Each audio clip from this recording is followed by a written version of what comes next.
밀양의 아랑전설. 옛날 밀양 사또가 중년의 아내를 잃었다. 그에게는 단지 첩과 며느리, 그리고 결혼하지 않은 딸만 있었다.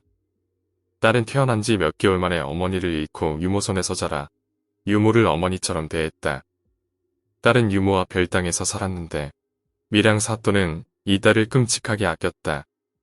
그런데 어느 날 갑자기 딸과 유모가 온데간데 없이 사라져 버렸다.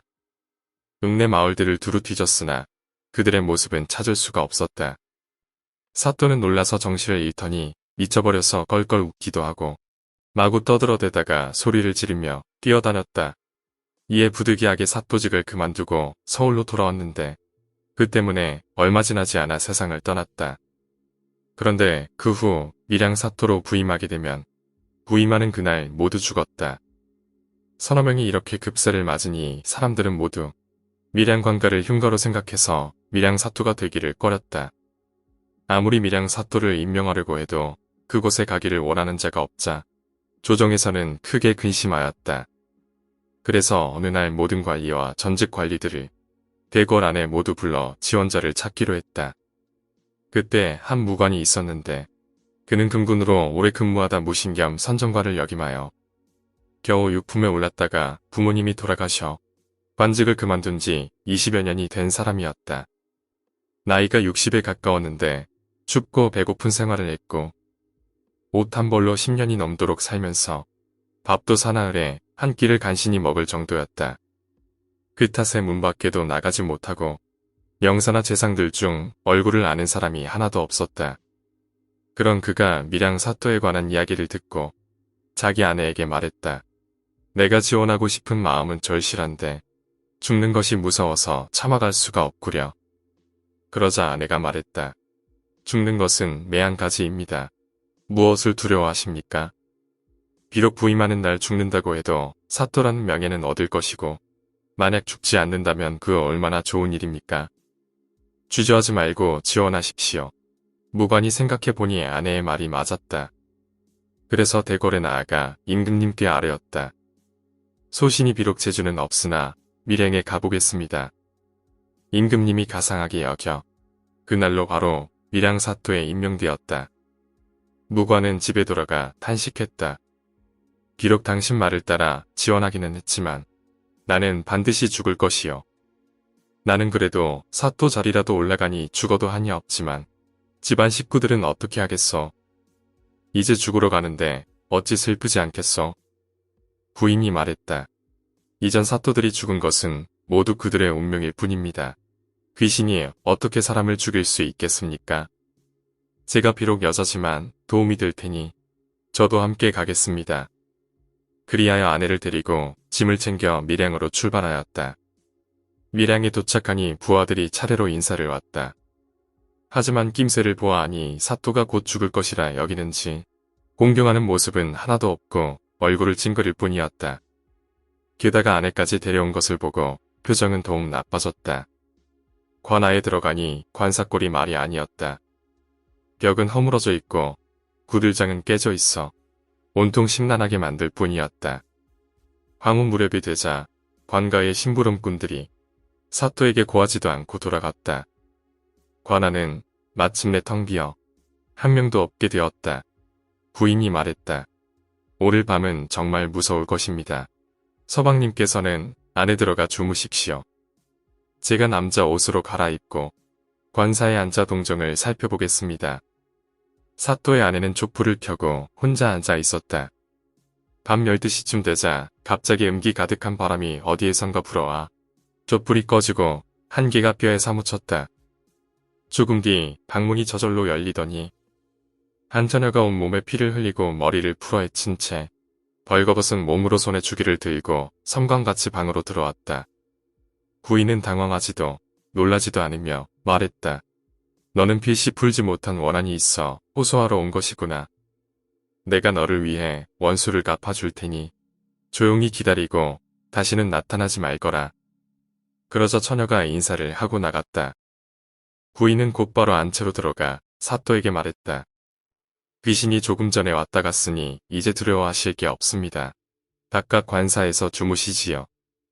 사도는 두려웠지만 부인의 모습을 보고 마음을 대담히 먹고 밖에 나가 누웠다. 이리저리 뒤척이며 잠들지 못했는데 어느덧 동이 터오르자 밖에 인적이 많아지고 말소리가 여기저기서 들려왔다. 창밖을 내다보니 아정과 군교, 그리고 관노와 통인배들이 멍석과 빈 가마니를 들고 모여서 이야기를 나누고 있었다. 그들은 서로 내가 먼저 관사문을 열어라라며 미루고 있었다. 사또는 의관을 바르게 하고 안자창을 열고 말했다. 무슨 일이길래 이렇게 시끄러움고 들고 있는 것들은 무엇이냐. 아전들이 크게 놀라 신선이 내려오신 것이라 여기고 새나 짐승 마냥 놀라 달아났다.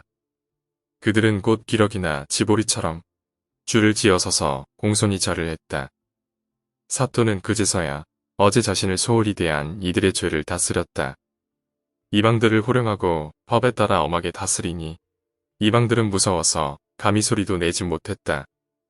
그날 밤 일을 마치고 돌아가 부인에게 어제 있었던 일을 물었더니 부인이 모두 말했다. 이것은 분명 어느 사또 딸의 원혼일 것입니다. 분명 흉악한 놈의 손에 억울하게 죽었을 텐데 사람들이 이것을 모르고 있는 것입니다. 그러니 아무도 모르게 염탐해서 이름이 죽인 사람이 있으면 엄한 형벌로 신문해서 증언을 받아내십시오. 사또는 고개를 끄덕였다. 다음날 아침 이방들의 인사를 받고 우연히 그들의 이름을 살폈는데 원청 집사 중에 죽이라는 자가 있었다. 사또는 그 즉시 관청의 형장을 갖추고 그 위험을 떨친 후 주기를 잡아들였다. 아무 이유도 없이 주기를 결박하여 큰 칼을 채운 뒤 형틀에 올려놓으니 사람들이 놀랐다. 사또가 주기에게 물었다. 이전 사또의 딸이 어디에 있는지 너는 반드시 알고 있을 터이니 맞기 전에 순순히 불어라.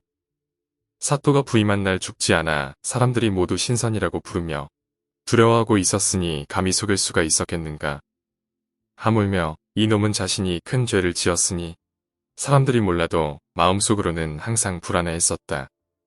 이렇게 잡혀오고 나니 정신이 나가 얼굴이 흑빛으로 변한 터였다. 주기는 감히 숨길 생각도 못하고 전후서정을 하나하나 상세하게 아뢰었다.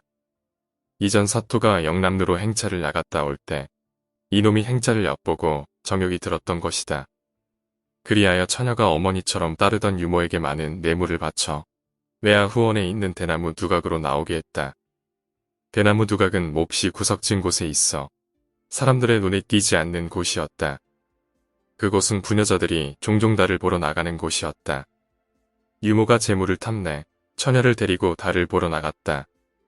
그놈은 대나무 숲속에 몸을 숨기고 있다가 갑자기 뛰쳐나와 처녀의 허리를 껴안고 숲속 깊은 곳으로 들어가 겁탈하려 했다. 그러나 처녀는 울부짖으며 끝내 몸을 허락하지 않았다. 그놈은 도저히 안 되겠다고 생각해서 칼을 빼들고 처녀를 찔러 죽였다. 또한 입을 막기 위해 유모까지 죽이고 담을 넘어가 광가 뒷산에 안매장했던 것이다. 그리하여 여러 해가 지나도록 이 사건의 진상을 아는 이가 아무도 없었다. 증언을 들은 사또는 정식으로 가명에 이 사건을 보고했고 그날로 주기를 때려 죽였다. 처녀의 시체가 묻힌 곳을 파보니 얼굴색이 살아있는 것 같았고 여기저기 핏자국이 낭자했다. 사또는 의복과 관을 갖춰 제대로 시신을 수습하고 본가에 연락을 했다. 그리고 시체를 들고 나가 선산 앞에서 장례를 치룬 뒤 대나무 누각을 부숴버리고 대나무 숲을 베어버렸다. 그리하여 읍이 드디어 안정을 찾았고 사또가 신통하다는 칭송이 전국에 떠들썩했다. 이후 사또는 변방의 방어사와 병사, 수사를 옮겨 다니다 평안도 통제사까지 이르렀다. 어디를 가던 밀양의 소문이 함께 따라다녀 명령하지 않아도 부하들이 알아서 일하고 예를 갖춰 편하게 잘 다스렸다고 한다. 오늘 이야기는 여기까지입니다. 이 이야기는 경상남도 밀양 영남루에 얽혀있는 전설로 아랑전설이라고 한다고 하네요. 여기서 나온 사또 딸의 이름이 아랑이고 새로운 부임에 온 사또는 이상사라고 합니다. 지금도 영남루 밑에는 아랑의 혼백에게 제사 지낸 아랑각이 있고 밀양 아리랑도 이 영남루 비화에서 발생하였다고 합니다. 오늘 이야기가 재미있으셨다면 구독과 좋아요 부탁드립니다. 감사합니다.